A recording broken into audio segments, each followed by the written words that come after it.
नमस्कार मंडळी, 90.4 green FM तुम्ही ट्यून केलेला आहे. मी आहे मेधा आणि तुम्ही ऐकताय डॉक्टर्स रूम हा कार्यक्रम. मंडळी, असं म्हणलं जातं की जे पिंडी ते ब्रह्मांडी किंवा जे ब्रह्मांडी ते पिंडी. आता मागं एकदा आपण जीवनसत्वांविषयी या डॉक्टर्स रूमच्या माध्यमातून बोललेलो होतो. अनेक जीवनसत्व आहेत, त्याचे प्रकार किती आहेत, या सगळ्याविषयी अगदी डिटेल इथं डॉक्टरनी तुम्हाला सांगितलेलं होतं. मी आत्ता जो पहिलं वाक्य मंडळी मी म्हणलं की जे पिंडी ते ब्रह्मांडी किंवा जे मातीमध्ये आहे, आपले शरीर पण मातीचं बनलेलं आहे, तर ज्या गोष्टी मातीमध्ये असतात त्या आपल्या शरीरामध्ये सुद्धा काही आवश्यक असतात. तर तुम्हाला गंमत वाटेल, पण खनिजांविषयी आज आपण बोलणार आहे आणि म्हणून मी असं म्हणते. अनेक खनिजं आपल्याला जमिनीमध्ये आढळतात, त्याच पद्धतीनं आपल्या शरीराच्या पोषकतेसाठी अनेक खनिजं आपल्याला आवश्यक असतात, आपल्या शरीरात असतात आणि ती आपल्या आहारातून पण घेतली जात असतात. मग त्याचं बॅलन्सिंग गेलं किंवा कमी जास्त झालं तर त्यातून काही आजार उद्भवतात का? नेमकी ही खनिजं काय आहेत? ही पोषक तत्व आपल्या शरीराला कोणतं पोषण देतात? त्यांची कार्य काय आहेत? या सगळ्याविषयी आज आपण बोलूया. आणि आपल्याला मार्गदर्शन करणार आहेत आयुर्वेद तज्ज्ञ डॉक्टर शिवकांत पाटील. नमस्कार सर. नमस्कार.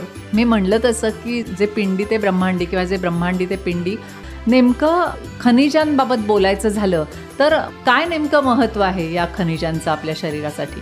खूप छान प्रश्न आहे. तुम्ही संदर्भ अतिशय छान दिलात की जे पिंडी ते ब्रह्मांडी. खरं तर आयुर्वेद शास्त्रामध्ये असा सिद्धांत आलेला आहे, त्याला लोकपुरुष सिद्धांत म्हणतो. म्हणजे जे बाहेरच्या वातावरणात आहे ते सगळं आपल्या मानवी शरीरात असतं किंवा एकंदरीत सगळ्या सजीवांच्या शरीरात असतं.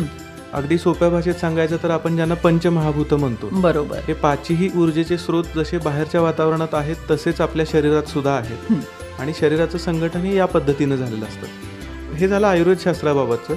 पण आपण जेव्हा अकॉर्डिंग टू मॉडर्न सायन्स बघतो तेव्हा असं लक्षात येतं की मिनरल्स, शरीरात असणाऱ्या मिनरल्सची आपण जर संख्या बघायला गेलो तर ती 50पेक्षा जास्त आहे. बरं. आता रिसेंट गुगलवर आपण रिसर्चेस असे बघतोय की 102 मिनरल्स, अगदी ट्रेस एलिमेंट्स, खूप कमी अल्पमात्रेत असणारे सगळी खनिजं जर आपण काउंट केली तर ती अराउंड 102 खनिजांच्या आसपास आपल्या शरीरात खनिजं आढळतात. अच्छा.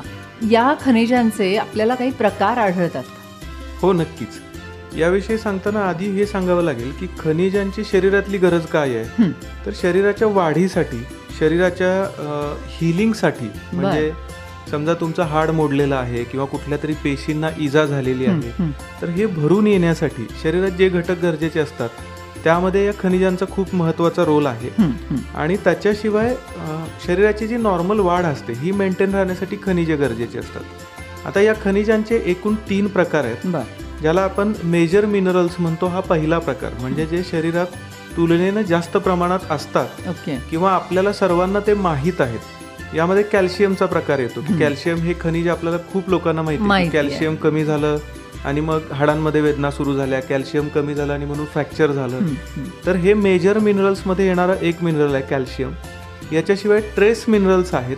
ट्रेस मिनरल्स म्हणजे तुलनेनं शरीरात कमी प्रमाणात असणारी खनिजं की ज्यामध्ये आपल्या सर्वांना माहीत असलेलं आयर्न येतं. म्हणजे लोहाची कमतरता झाली म्हणून काही आजार झाले किंवा लोहाची कमतरता झाली म्हणून आपण काही औषधं घेतली, हे आपण नेहमी ऐकत असतो.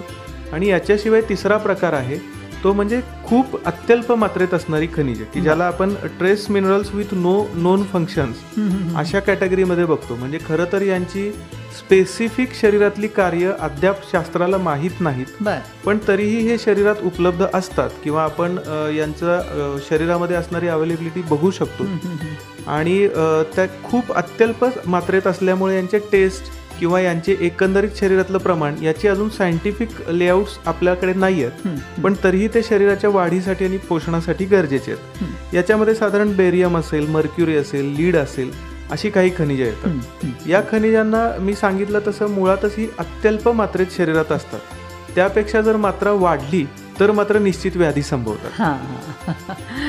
खरंच, म्हणजे ही जी मुख्य खनिजं आहेत तर नेमकं आपल्याला सगळं डिटेलिंग करूया सर. मुख्य प्रकारात जी खनिजं येतात तर ती कोणकोणती आहेत, त्याचं कार्य काय आहे, आणि मग त्याची डेफिशियन्सी झाली तर जसं आपण कॅल्शियमचं सांगितलं सुरुवातीला, तर तसं प्रत्येकाचं काय कार्य आहे आपल्या शरीरामध्ये? हो, नक्कीच. आपण पहिल्यांदा जो ग्रुप डिस्कस करतोय तो आहे मेजर मिनरल्स.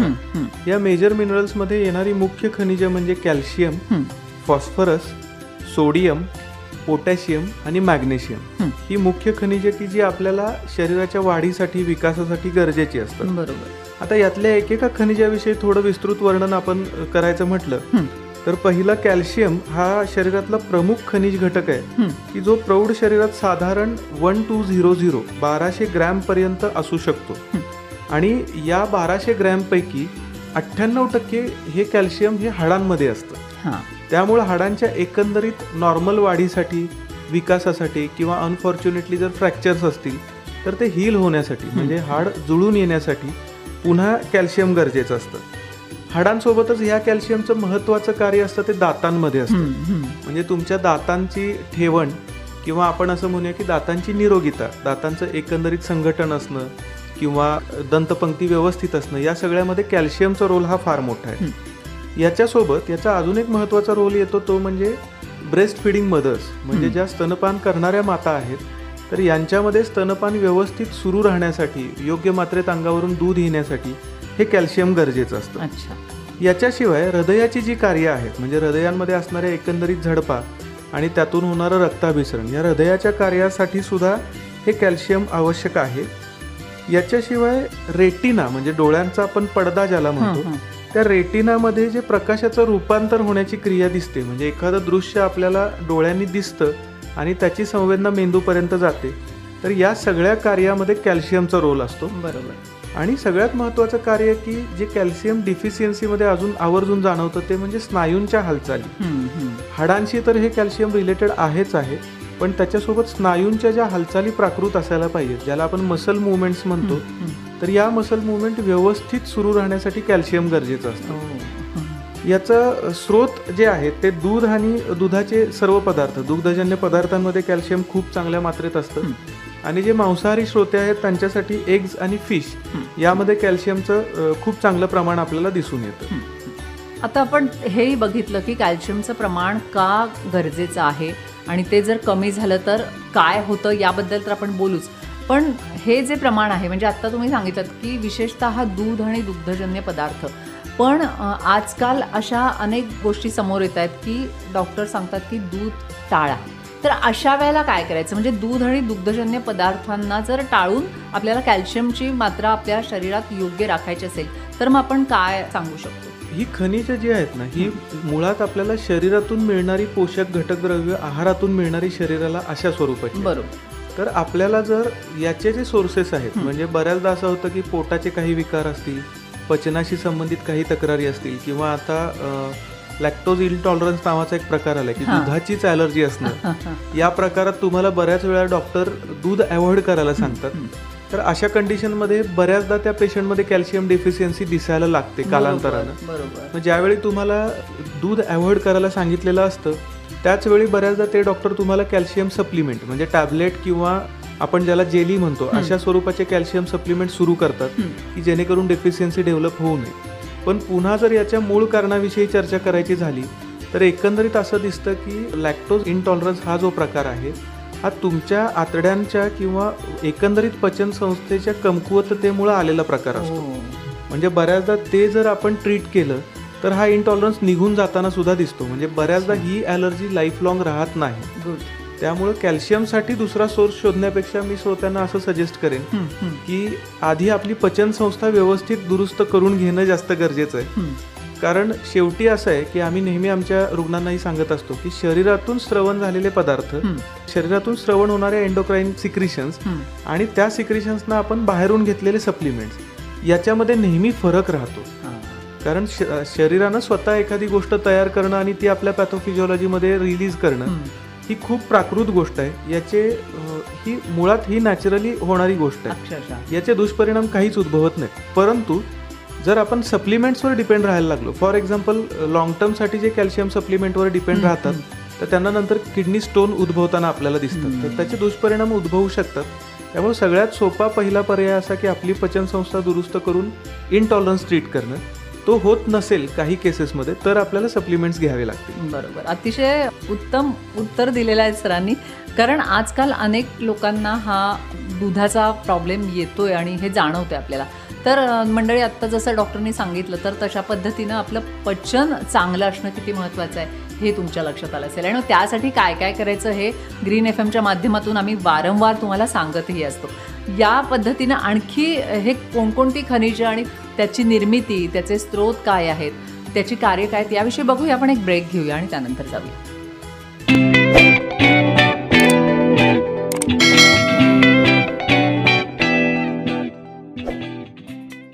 तर मंडळी, आज आपल्या या कार्यक्रमात आपण बघतोय खनिजांविषयी. आत्ता आपण ब्रेकला जाण्यापूर्वी कॅल्शियमबद्दल बऱ्याच गोष्टी जाणून घेतल्या. बरीच खनिजं आहेत आपल्याला बघायची आहेत अजून. सर, काय सांगाल पुढचं खनिज कोणतं?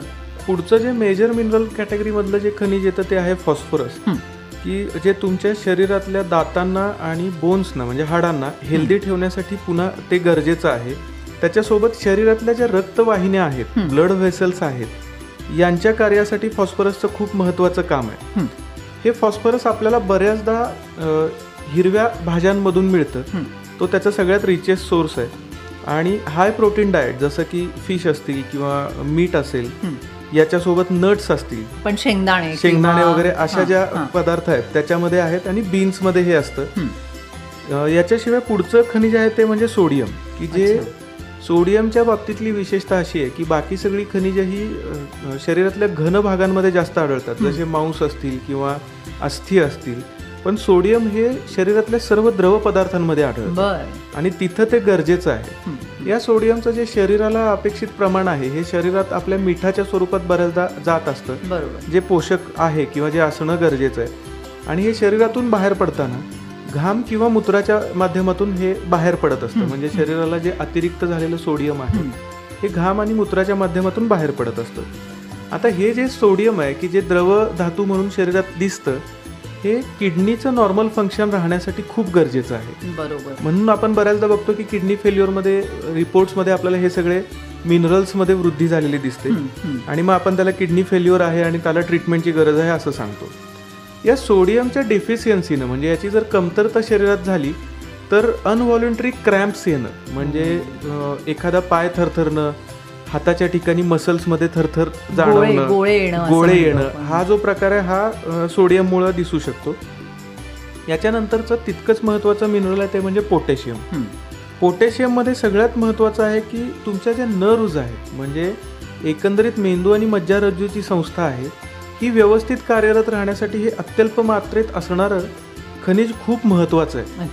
कारण जर तुम्ही बघितलं असेल की अल्कोहोलिक विड्रॉल सिम्पटममध्ये किंवा जेव्हा खनिजांची कमतरता असते तेव्हा पेशंट असंबंध बडबड करू लागतात आणि मग असं होतं की एखादी खनिजाची सलाईन दिली की पेशंट पुन्हा शुद्धीवर येतात. म्हणजे खरं तर शारीरिकदृष्ट्या कुठल्याही रिपोर्टमध्ये किंवा काहीही व्यंग नसतं, पण ती असंबंध बडबड मिनरलची खनिजं दिल्यानंतर, सलाईन दिल्यानंतर लगेचच बंद होते. याचा अर्थ असा की नर्व्हचं आणि जे नॉर्मल फंक्शन आहे तिथं हे पोटॅशियम व्यवस्थित असणं गरजेचं आहे. त्याच्याशिवाय आपल्या सर्व श्रोत्यांना माहीत असणारं पुढचं महत्त्वाचं खनिज आहे ते म्हणजे आयर्न, ज्याला आपण लोह म्हणतो. या बाबतीत विशेषतः काळजी घ्यावी लागते ती महिलांना, कारण आजकाल असं दिसतं की एकंदरीतच सध्याची लाईफस्टाईल किंवा एकंदरीत वर्किंग पॅटर्न यामुळं लोहाचं प्रमाण हे कमी झाल्यामुळं ॲनेमिक असणं, म्हणजे रक्ताचं प्रमाण कमी असणं किंवा HB कमी होणं, हा प्रकार हल्ली महिलांमध्ये खूप जास्त दिसतोय. तर त्यासाठी थोडं आयर्नकडं लक्ष देणं जास्त गरजेचं आहे. शिवाय ज्या गरोदर महिला आहेत की ज्या आत्ता ANC आपण त्याला म्हणतो अँटीनेटल आहेत, की पहिल्या तिमाहीमध्ये या आयर्नचं प्रमाण कमी झालं तर त्याचा परिणाम त्या गर्भाच्या वृद्धीवर होऊ शकतो. त्यामुळं शक्यतो ANC चेकअपमध्ये आयर्नचे सप्लिमेंट्स तुम्हाला दिलेच जातात. हे गरजेचं आहे. म्हणजे आपण सुरुवातीला जसं म्हटलं की याची मात्रा जरी खूप कमी असली शरीरात तरी ती तेवढी असणं सुद्धा खूप गरजेचं आहे. त्या डेफिशियन्सीमुळे खूप शरीरावर आणि होणाऱ्या गर्भावर सुद्धा परिणाम होऊ शकतात. शिवाय आयोडीन हे पुढचं एक खनिज आहे की जे शरीरामध्ये खूप गरजेचं आहे. त्याचं थायरॉइड हार्मोन सिंथेसिसमध्ये या आयोडीनचा खूप महत्त्वाचा रोल आहे. म्हणून आपण बघतो की जेव्हा शरीराचं वजन खूप वाढतं किंवा खूप कमी होतं, या दोन्ही कंडिशनमध्ये थायरॉइडशी संबंध असू शकतो आणि थायरॉइडचा पुन्हा या आयोडीनशी संबंध असू शकतो. शिवाय या आयोडीनच्या डेफिशियन्सीमुळे जे काही व्याधी उद्भवतात त्यामध्ये गॉयटरसारखे व्याधी आहेत, ज्याला आपण गळ्याजवळ सूज येणं हा प्रकार बघतो, किंवा पुन्हा थायरॉइड ग्रंथीशी संबंधित असणारे हायपोथायरॉइड किंवा हायपरथायरॉइडिझम असे दोन्ही व्याधी आहेत. या दोन्ही गोष्टी आयोडीनच्या योग्य मात्रेत जर शरीरात असतील तर या गोष्टी सगळ्या टाळता येऊ शकतात. आता ही झाली प्रमुख खनिजं. थोडी अत्यल्प प्रमाणात आपल्या शरीरात असतात जी खनिजं, तर त्यांच्याबद्दल पण आपण सांगूया. हो, आपण आता जी चर्चा केली, आयोडीन असेल किंवा आयर्न असेल, ही तुलनेनं अल्प मात्रेत असणारी खनिजे आहेत. त्याच्यासोबत अजून एक महत्त्वाचं खनिज येतं ते म्हणजे झिंक. झिंकमध्ये हे खनिज असं आहे की जे शरीरातल्या प्रत्येक पेशीमध्ये खूप कमी मात्रेत असतं, पण प्रत्येक पेशीत असतं. आणि हे खनिज जर व्यवस्थित असेल तर शरीराची रोगप्रतिकारशक्ती खूप चांगली राहते. म्हणून तुम्ही बघा की व्हिटॅमिन सीच्या टॅबलेट या जेव्हा असतात तेव्हा त्याच्यात झिंक हे कॉन्टिनेंट असतंच 100%. प्रत्येक पेशीमध्ये जे जेनेटिक मटेरियल असतं, म्हणजे ज्यातून आपण पिढ्यानपिढ्या काहीतरी जेनेटिक इन्फॉर्मेशन कॅरी करत असतो पुढे. म्हणजे मुलं ही आई वडिलांसारखी दिसतात, किंवा मुलांचा आवाज हा आजी आजोबांसारखा असू शकतो, किंवा हेअर पॅटर्न जो असतो तो बऱ्याचदा आजी आजोबा किंवा आजोळचे आजी आजोबा मामा इकडे जाणारा असतो. तर ही सगळी जी जेनेटिक इन्फॉर्मेशन कॅरी केली जाते, म्हणजे DNA मध्ये जे प्रोटीन्स असतात जेनेटिक इन्फॉर्मेशन कॅरी करणारे, तिथं झिंकचा मेन रोल असतो. म्हणजे असं म्हणूयात की खूप अत्यल्प मात्रेत असणारं खनिज आहे, पण जे आपल्या पुढच्या पिढ्यांना आपलं रूप देत असतं. त्यामुळे हे गरजेचं आहे. आणि प्रेग्नन्सीमध्ये आणि लहान बाळांमध्ये या दोन्ही अवस्थांमध्ये वाढीसाठी आवश्यक असणार आहे. आणि याच्यासोबत आपण कोविडच्या काळामध्ये खूप मोठा एक असा हे बघितला की चव लागत नाही आणि वास येत नाही. एक्झॅक्टली. तर या दोन्ही गोष्टी व्यवस्थित राहण्यासाठी हे झिंक खूप महत्वाचं काम करतं. कारण त्या काळात सुद्धा डॉक्टर सप्लिमेंट म्हणून अनेक जणांना हे प्रिस्क्राईब करत होते की झिंक घ्या तुम्ही. हो, खरंच आहे. म्हणजे हे झिंक आपण असं म्हणूया की मल्टी लेवल याचं काम आहे. खूप कमी मात्रेत जरी गरजेचं असलं तरी सुद्धा याचं अगदी श्वसन संस्थेपासून म्हणजे चव आणि वास येण्यापासून ते वुंड हिलिंग पर्यंत अशा बऱ्याच सेगमेंटमध्ये हे झिंक काम करत असतं. त्यामुळं जनरली आपण ज्या सप्लिमेंट्स देतो पेशंट्सना त्यामध्ये हे झिंक असतं, किंवा आपण बऱ्याचदा सजेस्ट केलेलं असतं. याच्याशिवाय मॅग्नेशियम नावाचं पुढचं एक खनिज आहे की जे खूप कमी मात्रेत असतं पण असणं गरजेचं आहे. त्याच्यामध्ये 25 ग्रॅम्स ऑफ मॅग्नेशियम हे प्रत्येक ह्युमन बॉडीमध्ये असणं गरजेचं आहे. एवढं असणं असेल तर त्याच्या सगळ्या म्हणजे आपल्या एकंदरीत हाडांची वाढ असेल किंवा शरीरातल्या सगळ्या पेशींची आणि ऊतींची नॉर्मल कार्यरचना ही व्यवस्थित राहते. इथं मात्र अशी गंमत आहे की जर पेशंटना काही व्यसनं असतील, क्रॉनिक अल्कोहोलिझम असेल किंवा लिव्हर सिरोसिस सारख्या कंडिशनमध्ये पेशंट व्यसनांमुळे लँड झालेला असेल, तर अशा वेळी मॅग्नेशियमचं काम हे पूर्ण बिघडतं किंवा थांबतं. आणि मग त्यामुळं शरीराचे जे नुकसान आहे ते बऱ्याचदा भरून न येणाऱ्या स्वरूपाचं असतं.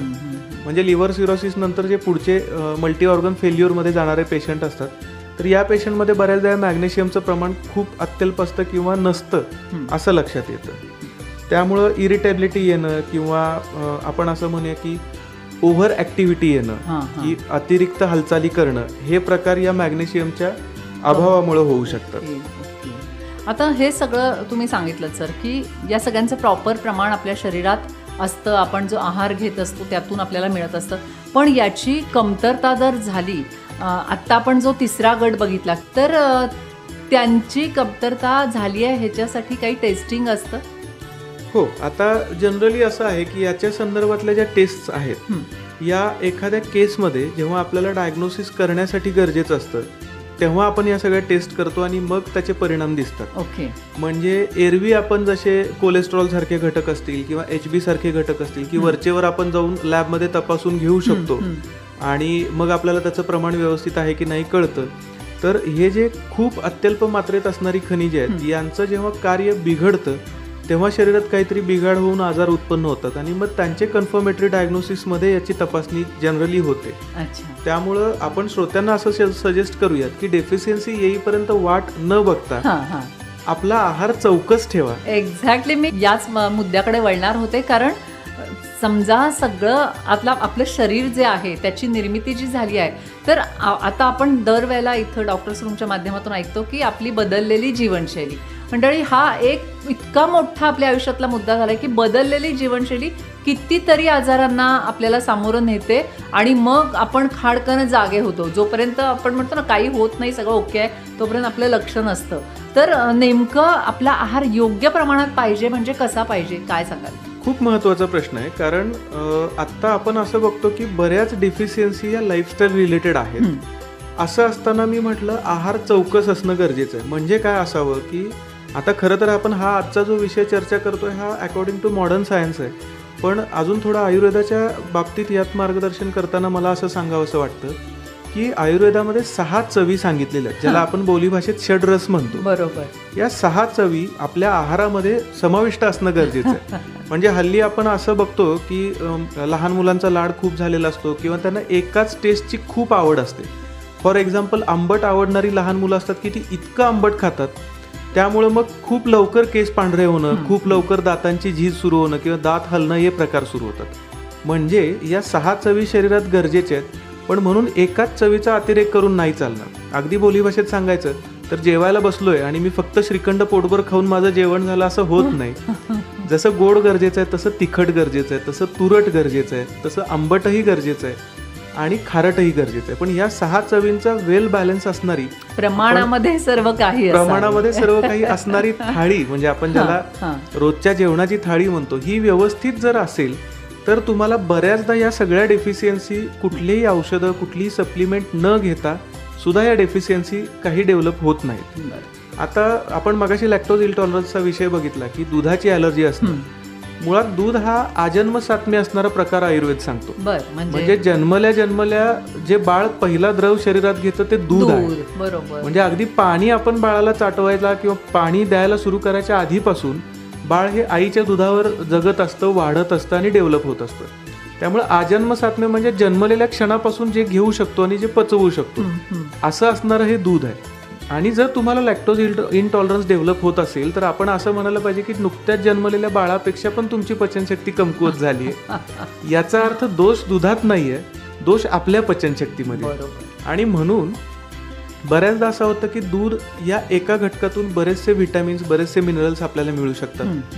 हिरव्या पालेभाज्या आहेत, हिरव्या फळभाज्या आहेत, ह्या गोष्टींमधून आपल्याला बरेच व्हिटॅमिन्स आणि मिनरल्स आपल्याला मिळू शकतात. त्यामुळे एकंदरीत आपला जो पारंपरिक भारतीय आहार आहे हा जर व्यवस्थित घेत राहिलो, म्हणजे फक्त सणाला सेल्फी पुरते भारतीय थाळीचे फोटो न काढता आपल्या रोजच्या आहारामध्ये जर भारतीय पद्धतीचा आहार आपण अवलंबला तर मात्र यातल्या बऱ्याचशा डेफिशियन्सीज टाळता येतात. आता जे सप्लिमेंट्स डेव्हलप झालेत किंवा जे लॅक्टोज इंटॉलरन्स सारख्या केसेस आहेत या वेस्टर्न कंट्रीजमध्ये जास्त बघायला मिळतात, कारण तिथलं एकंदरीत वातावरण आणि उपलब्ध असणाऱ्या ताज्या अन्नाचं प्रमाण किंवा अन्नधान्याचं प्रमाण बघता त्यांना बऱ्याचदा हे प्रिझर्वेटिव्ह अन्नावर अवलंबून राहावं लागतं. म्हणजे आपण असं म्हणू की साठवून ठेवलेल्या अन्नावर त्यांना अवलंबून राहावं लागतं. आणि म्हणून अशा देशांमध्ये या सगळ्या डिफिशियन्सी असणं आपण लॉजिकली समजून घेऊ शकतो किंवा मान्य करू शकतो. पण आपला आहार इतका समृद्ध आहे, आपला महाराष्ट्रीयन आहार किंवा ज्या घरामध्ये पारंपरिक अनेक पदार्थ शिजत असतात ते सगळे पारंपरिक पदार्थ खाल्ले तर मला नाही वाटत ह्या सगळ्यांची डेफिशियन्सी होईल. हो, खरंच आहे. म्हणजे मी तरी असं म्हणेन की त्या सणाला सांगितलेले ते पदार्थ एवढे जरी आपण व्यवस्थित न चुकता खाल्ले, म्हणजे गुढीपाडव्याच्या दिवशी अगदी नाकतोंड न मुरडता व्यवस्थित कडुनिंबाचा पाला आणि गुळ खाल्ला, याच पद्धतीनं अगदी वर्षभराच्या सगळ्या सणांचा आहार फॉलो केला ना, तर आपल्या पारंपरिक आहारामध्ये या सगळ्या गोष्टींचा विचार करून अन्न आणि आहार याचं वर्गीकरण केलेलं आहे. म्हणजे तुम्ही गंमत बघा, काही वेळेला आपण फक्त कोरडे म्हणजे अगदी लाह्यासारखे पदार्थ काही सणांना घेतो, दिवाळीसारख्या सणाला आपण अगदी तळलेले हेवी फूड्स खातो. हे सगळं ऋतूनुसार आणि आहाराच्या घटकांनुसार बॅलन्स केलेलं आहे. त्यामुळे डेफिशियन्सी किंवा या खनिजांचा, जीवनसत्वांचा मॉडर्न सायन्सनुसार विचार करताना या सगळ्या बाबींची तर चर्चा आपण केलीच, पण ही डेफिशियन्सी प्रिव्हेंट करण्यासाठी आपण काय करू याचं एका वाक्यातलं उत्तर आहे, ते म्हणजे चौकस आहार घ्यावे. खरंच या सुंदर चौरस आहाराबरोबर आपण आपलं लाईफ घालवलं, आपलं आयुष्य घालवलं तर नक्कीच डॉक्टर्स रूमच्या माध्यमातून मला काय उद्या प्रश्न घ्यावा, कोणता विषय घ्यावा इतका विचार मला करावा लागेल असं वाटतं. कारण सगळ्यात जर आपण व्यवस्थित आहार, विहार आणि व्यवस्थित झोप हे सगळं व्यवस्थित फॉलो केलं तर नक्कीच आपल्याला आजारांपासून कोसो दूर जाता येईल असं मला वाटतंय. आज आपल्याबरोबर होते डॉक्टर शिवकांत पाटील. खनिज हा विषय घेऊन आपण चर्चा केली. तुमच्या लक्षात आलं असेल एकूणच आपला आहार विहार कसा पाहिजे. नक्की फॉलो करा आणि ऐकत राहा 90.4 ग्रीन FM. मंडळी, 90.4 ग्रीन FMचं यूट्यूब चॅनल तुम्ही जर सबस्क्राईब केलं नसेल तर नक्की करा आणि या होणाऱ्या मुलाखती तुम्ही त्या चॅनलवर जाऊन पुन्हा पुन्हा ऐकू शकता. तेव्हा ऐकत राहा 90.4 ग्रीन FM. सर, तुम्ही इथे येऊन हे सगळं सांगितलं, मनापासून धन्यवाद. धन्यवाद.